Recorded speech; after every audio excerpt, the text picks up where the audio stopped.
வெற்றிவேல் முருகனுக்கு தோரண மலைமுருகன் அழகும் சிறப்புகளும் வியப்பை கொடுக்கின்றன. முருகப்பெருமானை தரிசிக்க மலை மீது 1200க்கும் மேற்பட்ட படிகள் ஏறிச் செல்ல வேண்டும்.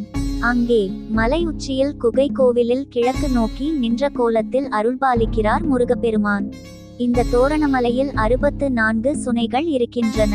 இந்த சுனைகளில் உள்ள தண்ணீரை கொண்டே முருகப்பெருமானுக்கு அபிஷேகம் செய்யப்படுகிறது. ஒவ்வொரு மாதமும் பௌர்ணமி நாளன்று பக்தர்கள் கிரிவலம் வந்து முருகப்பெருமானை வழிபாடு செய்கின்றனர். அகதிய முனிவர் மற்றும் சித்தர்கள் வழிபட்ட முருகன் என்பதால் இங்கு வந்து வணங்கினாலே எந்த தோஷமும் நம்மை நெருங்காது என்பது ஐதீகமாகும். மதியம் 3 மணிக்கு மேல் கோவிலுக்கு செல்ல அனுமதி இல்லை. தென்காசியில் இருந்து கடையம் செல்லும் வழியில் உள்ளது. கோவிலை பற்றி முழுமையாக தெரிந்து கொள்ள மறக்காம சப்ஸ்கிரைப் பண்ணுங்க. பெல் பட்டனை கிளிக் செய்யவும். நன்றி.